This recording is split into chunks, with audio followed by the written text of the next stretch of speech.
श्रोताओं नमस्कार। समसामयिक विषयों पर आधारित हमारे साप्ताहिक कार्यक्रम बातों बातों में के आज के अंक के साथ मैं विकल्प शुक्ला। श्रोताओं, कहते हैं कि जब हौसले बुलंद हो और दिल में कुछ कर दिखाने का जज्बा हो तो उड़ान के लिए आसमां भी छोटा पड़ जाता है। कुछ ऐसी ही शानदार कामयाबी हासिल करके दिखाई है हमारे छत्तीसगढ़ की बेटी याशी जैन ने। जी हां, हम बात कर रहे हैं रायगढ़ की रहने वाली पर्वतारोही याशी जैन की। याशी ने हाल ही में दुनिया की सबसे ऊंची पर्वत चोटी माउंट एवरेस्ट को फतह किया है और उसके बाद 26 घंटे से भी कम समय में विश्व की चौथी सबसे ऊंची पर्वत चोटी माउंट ल्होत्से को फतह कर दिखाया है। याशी और भी कई उपलब्धियां हासिल कर चुकी हैं। श्रोताओं, याशी इस समय हमारे साथ इस स्टूडियो में मौजूद हैं। याशी, हम आकाशवाणी समाचार की ओर से आपका हार्दिक स्वागत करते हैं। बहुत बहुत धन्यवाद सर। तो याशी, अभी हाल में आपने जो कामयाबी हासिल की है और अपने यश का जो आपने झंडा फहराया है माउंट एवरेस्ट पे, उसके बारे में हम सबसे पहले बात करेंगे। हमें पता चला है 17 मई को आपने माउंट एवरेस्ट फतह किया और उसके बाद 18 मई को ठीक अगले ही दिन आपने माउंट ल्होत्से को भी फतह किया। कैसा अनुभव रहा, थोड़ा हमारे श्रोताओं को बताइए। पहले से मैं प्रिपेयर्ड तो थी कि मुझे माउंट एवरेस्ट क्लाइम करना है जी। और 17 मई का दिन था जिस दिन मैंने सुबह 6 बजे माउंट एवरेस्ट फतह किया जी। और बहुत ही अच्छा एक्सपीरियंस था। मैं थोड़ा अपना एक्सपीरियंस शेयर करना चाहूंगी आपके साथ। आप लोग भी इमेजिन करिएगा कि जब मैं समिट की तरफ बढ़ रही थी तो मैंने क्या क्या देखा उस समय। बिल्कुल। तो जब मैं शाम 7 बजे समिट के लिए निकली थी, हम हमेशा से देखते हैं कि बादल हमसे नीचे होते हैं, तो वो मेरा लाइफ का सबसे पहला एक्सपीरियंस था जब मैं देख सकती थी कि बादल अब मुझसे नीचे थे। हम हमेशा देखते हैं बादल हमेशा हमारे ऊपर होते हैं और बिजली हमारे ऊपर कड़कती है। बिल्कुल। और मैं दूर बादलों के बीच देख सकती थी कि बिजली मुझसे भी नीचे कड़क रही थी। तो उस दिन तो मैं टॉप ऑफ द वर्ल्ड जा रही थी और मैं बादलों से भी ऊपर थी। और साथ ही साथ जब सनराइज होने वाला था तो मैं एक ऑरेंज कलर की लाइन बादलों के बीच से देख सकती थी कि सूरज निकल के वहां से आ रहा था। तो वो मेरे लिए तो एकदम हेवनली एक्सपीरियंस था। आपने तो वो गाने को चरितार्थ कर दिया। वो गाना है ना, आज मैं ऊपर आसमान नीचे। बिल्कुल बिल्कुल सर। वैसे ही उस दिन का दृश्य था कि मैं यही फील कर रही थी कि आज मैं ऊपर आसमान नीचे और मैं सबसे ऊपर टॉप ऑफ द वर्ल्ड पहुंचने वाली थी। और समिट से बस कुछ दूर ही थी और सुबह 6 बजे मैंने समिट किया। और समिट करके जब मैं वापस अपने कैंप 4 में आई तब मेरे लिए सबसे डिफिकल्ट टाइम था, क्योंकि मुझे डिसाइड करना था कि अब मुझे जो 4th हाईएस्ट पीक है माउंट ल्होत्से, उसके लिए जाना है या नहीं जाना है। क्योंकि मैंने अक्सर सुना है और लोगों से भी सुना है कि माउंट एवरेस्ट करते हुए ही लोगों की डेथ हो जाती है या फिर वो नीचे तक भी नहीं आ पाते और उनकी डेथ हो जाती है एग्जॉशन की वजह से। तो मेरे लिए माउंट एवरेस्ट समिट करके वापस आके ल्होत्से के लिए जाना डिसीजन बहुत डिफिकल्ट था। लेकिन मेरे शेरपा भी मुझे कह रहे थे कि वो बहुत डिफिकल्ट है, तुम नहीं कर पाओगी। बट मेरे मन में तो ये था कि मैं यहाँ बैठे बैठे तो हार नहीं मानूंगी। मैं भले ही माउंट ल्होत्से अटेम्प्ट करने जाऊं और आधे रास्ते से वापस आ जाऊं, लेकिन कोशिश मैं अपनी पूरी करूंगी।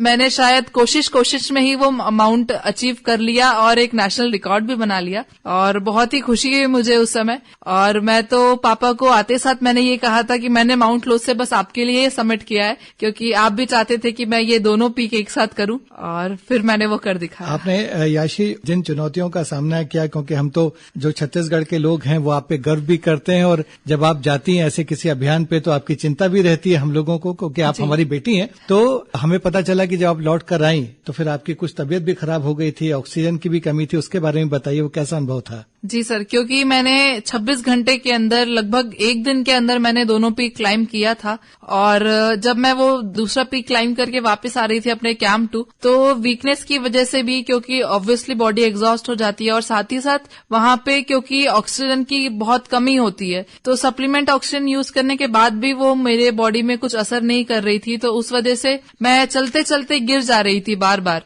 तो इसीलिए फिर मुझे वहां कैंप 2 से भी रेस्क्यू करना पड़ा। मेरी तबीयत बहुत खराब हो गई थी और ये भी कह सकते हैं कि वहां का जो हार्श वेदर था और हवाएं थी, उस वजह से भी तबीयत खराब हो जाती है। तो इसीलिए मुझे वहां से फिर रेस्क्यू करना पड़ा कैंप 2 से। जी आशी, हमें पता चला है कि माउंट एवरेस्ट पे जो ये आपका अभियान है वो शायद ये तीसरा अटेम्प्ट है। इसके पहले भी आप 2 अटेम्प्ट कर चुकी हैं और बहुत करीब पहुंच के आपको लौटना पड़ा। उसके बारे में संक्षेप में बताइए कि वो क्यों आपको वैसा लौटना पड़ा, बहुत करीब जाकर। और अब आपने जब फतह हासिल की तीसरे अटेम्प्ट में, तो वो खुशी कितनी थी? ये 2021 की बात है, तब मैंने माउंट एवरेस्ट के लिए अटेम्प्ट किया था और उस समय मैंने 2 बार प्रयास किया और दोनों बार मैं लगभग 8000 मीटर तक ही पहुंच पाई। बस 800 मीटर ही मेरा बाकी था। लेकिन जैसे कि हम सब जानते हैं कि माउंटेन्स पे वेदर कभी भी चेंज हो सकता है, हम प्रेडिक्ट नहीं कर सकते और कई बार प्रेडिक्शन भी गलत हो जाती है जो हम वेदर का प्रेडिक्ट करते हैं। तो वैसा ही हुआ कि जब हम कैंप 4 पहुंचे तो वहां पे बहुत तेज हवाएं चल रही थी। उस साल क्या हुआ था, इंडिया में 2 साइक्लोन आए थे, उस वजह से वहां हिमालयन रेंज में भी वेदर खराब हो गया था। तो फिर मुझे वापस आना पड़ा और वापस आके मैं बहुत निराश भी हुई थी और मैं बहुत डिप्रेशन में भी चली गई थी उस समय पे। बट आज जब मैंने माउंट एवरेस्ट क्लाइंब कर लिया है तो मुझे समझ में आया है कि नेशनल रिकॉर्ड बनाऊं, एक मतलब आइकॉन की तरह लोगों को दिखूं कि हम बेटियां जो सोचती हैं वो कर सकती हैं। तो बहुत ही खुशी हुई मुझे वो पीक करने के बाद। याशी, हर साल कई लोग माउंट एवरेस्ट क्लाइंब करते हैं और हम सुनते भी रहते हैं, तो लोगों को लगता है कि अरे भाई माउंट एवरेस्ट क्या है, लेकिन हमें पता है कि सबसे ऊंची चोटी और बहुत कठिन है, कई तरह की चुनौतियां होती हैं। अभी आपने ही, जब हम बातचीत कर रहे थे इस इंटरव्यू के शुरू होने के पहले, तो आपने बताया कि आपकी ही एक फ्रेंड थी जो वहां गई और फिर वो बर्फ के तूफान में फंस गई और उनकी उंगलियां लगभग गल गई हैं और अभी भी इलाज चल रहा है। वैसे एक और व्यक्ति के बारे में बताया कि जो है वहां पर उल्टे सीधे ख्याल आने लगते हैं, हेलुसिनेशन जिसको कहा जाता है ऑक्सीजन की कमी से। इसके बारे में हमारे श्रोताओं को बताइए कि कितना कठिन होता है और किस तरह की चुनौतियां होती हैं, मानसिक रूप से, भावनात्मक रूप से और शारीरिक रूप से भी। जी, सबसे पहले तो मैं बताना चाहूंगी कि पर्वतारोहण जैसे कि अगर फिजिकल फिटनेस का गेम है तो उससे ज्यादा वो मेंटल फिटनेस का गेम है, क्योंकि फिजिकल फिटनेस तो हम एक बार हम रेडी कर लेते हैं लेकिन मेंटली फिट होना बहुत मुश्किल हो जाता है। और माउंटेनियरिंग में क्या होता है कि जब हम हमारे बेस कैंप से चलना शुरू करते हैं, वो लगातार हमारे 7 दिन की जर्नी होती है समिट तक की, तो कई दिन ऐसे होते हैं कि हम रात भर सो नहीं पाते क्योंकि वहां ऑक्सीजन की कमी है और -30 डिग्री तक का टेम्परेचर भी होता है। तो हम देखते हैं नॉर्मल लाइफ में भी अगर हम किसी दिन सही से नींद पूरी नहीं लेते हैं तो हम थकान के मारे सही सोच नहीं पाते हैं। तो पहाड़ों पे भी यही होता है और जो आपने दोनों केसेस बताए उसमें भी यही हुआ कि लो ऑक्सीजन की वजह से उनको हाथ में फ्रॉस्ट बाइट हो गई, उंगलियां जम गई और शायद वो काटने तक की नौबत आ सकती है। और साथ ही साथ ऑक्सीजन की ही वजह से जो दूसरा व्यक्ति था जो हेलुसिनेट कर रहा था, वो इसीलिए होता है कि उनके ब्रेन तक सही अमाउंट में ऑक्सीजन नहीं पहुंच पाती है और वो सही से सोच नहीं पाते हैं। तो ये सारी कंडीशंस में हमें पहले से पता होती है और हम पहले से प्रिपेयर्ड रहते हैं कि हमें उस कंडीशन में अपने आप को कैसे रखना है। आखिरी जो कुछ कदम होते हैं माउंट एवरेस्ट की ओर, मतलब ये कहा जाता है सबसे कठिन वो आखिरी 100 मीटर या 50 मीटर का रहता है, वो क्या कठिनाई होती है, उसकी क्या चुनौतियां हैं?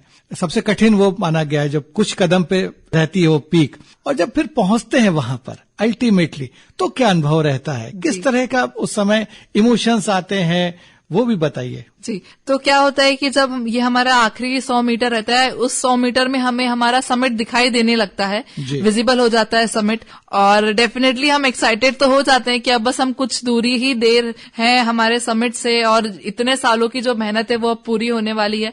तो वो समिट की सबसे डिफिकल्ट पार्ट ये होता है कि पूरा माउंटेन जो है वो पूरा स्नो से भरा हुआ है, लेकिन वो समिट का जो 100 मीटर है वो थोड़ा रॉकी सेक्शन है और उसे हम लोग हिलेरी स्टेप बोलते हैं।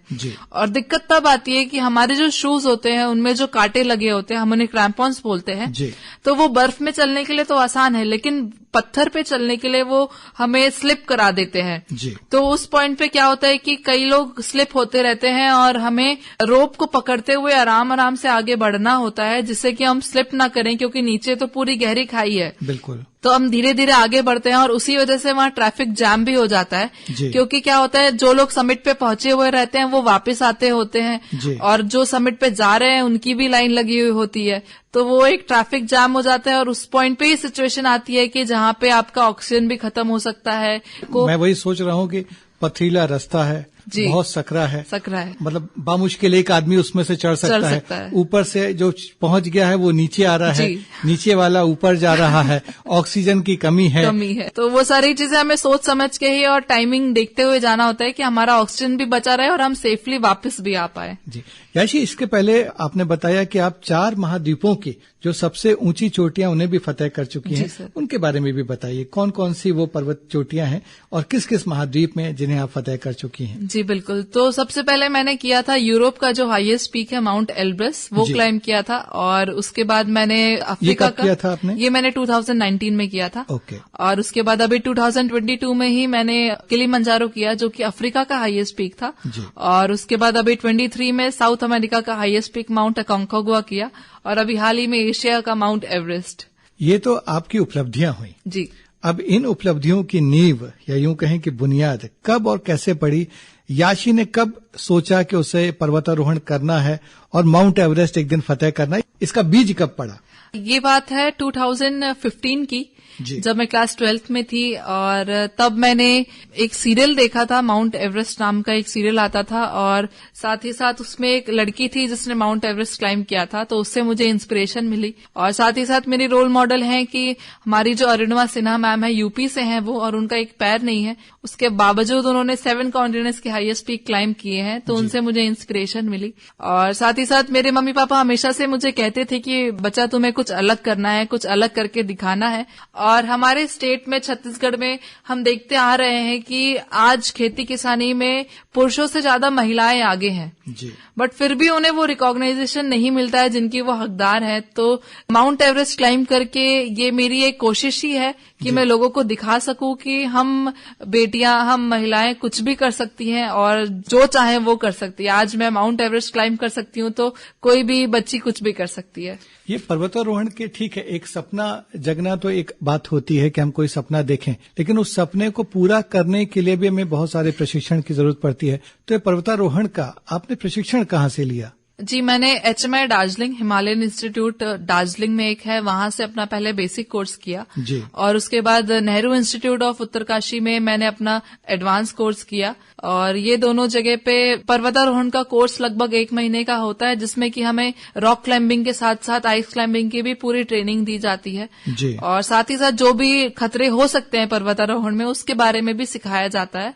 जी। याशी, आप एक बेटी हैं और किसी भी माता पिता के लिए अपनी बेटी को इतने कठिन स्पोर्ट्स में डालना बड़ा मुश्किल काम होता है भावनात्मक रूप से। तो मैं निश्चित रूप से मानता हूं कि इसमें आपकी उपलब्धि के पीछे आपके माता पिता का भी बड़ा योगदान है। थोड़ा उसके बारे में बताइए, क्योंकि हमने देखा है कि आपके पिताजी जो अखिलेश जैन हैं वो लगातार लगे रहते हैं और इसमें भी उन्होंने आपकी काफी मदद की और आपकी ट्रेनिंग के दौरान भी आपको फिजिकल फिटनेस बनाए रखने के लिए भी। इसके बारे में हमारे श्रोताओं को बताइए कि कितना योगदान रहा और उन्होंने कितना त्याग किया। मेरा पर्वतारोहण करियर चूज करना और आज जो मैंने अचीव किया है, वो पूरा क्रेडिट मेरे मम्मी पापा को ही जाता है। आपने बिल्कुल सही कहा कि इतना डिफिकल्ट फील्ड तो किसी माँ बाप के लिए चूज करना बहुत मुश्किल होगा, क्योंकि कोई भी पेरेंट्स नहीं चाहेगा कि उनका बच्चा इतना मुश्किल कंडीशंस में रहे और वहां पे जाके सरवाइव करे और कैसे वो उसको पार करता है। तो मम्मी पापा का हमेशा सपोर्ट रहा। और साथ ही साथ मेरे पापा मेरे ट्रेनिंग में हमेशा साथ देते थे। जब कोविड का भी टाइम था और ट्रेनिंग चल रही थी, स्टेडियम्स वगैरह बंद थे, तो हम सुबह हमारे रायगढ़ सिटी से दूर गांव में जाते थे। वहां जाके मैं अपनी रनिंग प्रैक्टिस वगैरह, कार्डियो एक्सरसाइजेस करती थी। और अगर बात करें डाइट की, तो मेरी मम्मी पूरा ध्यान रखती थी कि उनकी बेटी एक प्रॉपर डाइट ले, क्योंकि एक्सरसाइज करना एक अलग चीज होती है और अगर हम डाइट प्रॉपर ना ले तो वो करना ना करना एक बराबर हो जाता है जी। तो मैं कहूंगी कि अगर मैंने एवरेस्ट कोई क्लाइम किया है तो वो मेरे मम्मी पापा ने भी मेरे साथ में वो एवरेस्ट क्लाइम किया है और उन्होंने बहुत सेक्रीफाइसेस करने पड़े, क्योंकि ट्रेनिंग टाइम में अगर कभी कहीं जाना होता था तो उन्हें वो चीज मिस करना पड़ता था, क्योंकि मेरी ट्रेनिंग चल रही होती थी। आपने याशी इतनी कम उम्र में माउंट एवरेस्ट पे तिरंगा फहराया और याशी ने यूं कहें कि अपने यश का झंडा भी वहां पे गाड़ा है। तो अब आपने सबसे ऊंची जो चोटी होती है उसे तो फतेह कर लिया जी।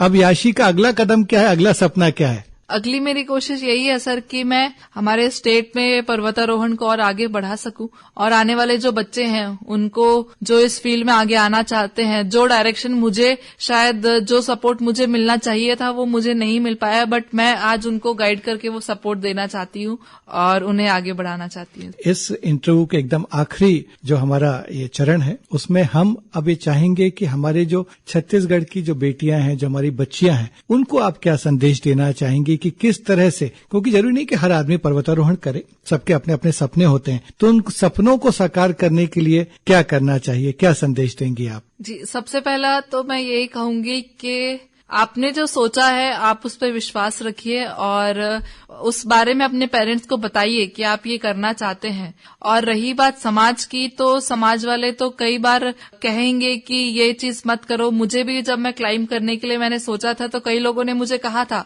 कि तुम ये चीज क्यों कर रही हो, लड़कियां थोड़ी ये चीजें करती है। लेकिन आज वही समाज है जो मुझे प्रोत्साहित भी कर रहा है, क्योंकि आज जब मैंने ये चीज अचीव कर ली है। तो इसीलिए बेटियों को बस हमें हमारे सपनों पे हौसला रखना चाहिए कि हम वो अचीव कर सकते हैं, विश्वास रखना चाहिए। और जब हम वो करके दिखाएंगे तो जो हमारे साथ खड़े नहीं हुए हैं वो भी हमारे साथ आके खड़े होंगे। बहुत अच्छी बात कही आशी, और मुझे आपके साथ बातचीत करके बहुत अच्छा लगा। जो भी आपने उपलब्धियां हासिल की अब तक उसके लिए बहुत सारी मुबारकबाद, बहुत सारी बधाई आकाशवाणी की ओर से, और भविष्य के लिए भी आपको बहुत सारी शुभकामनाएं। आपने जो भी सपने देखे हैं वो आप साकार करें। Thank you so much. तो श्रोताओं, ये था समसामयिक विषयों पर आधारित हमारा साप्ताहिक कार्यक्रम बातों बातों में। अगले हफ्ते एक नए विषय के साथ हम फिर हाजिर होंगे। अब हम आपसे विदा लेते हैं। नमस्कार।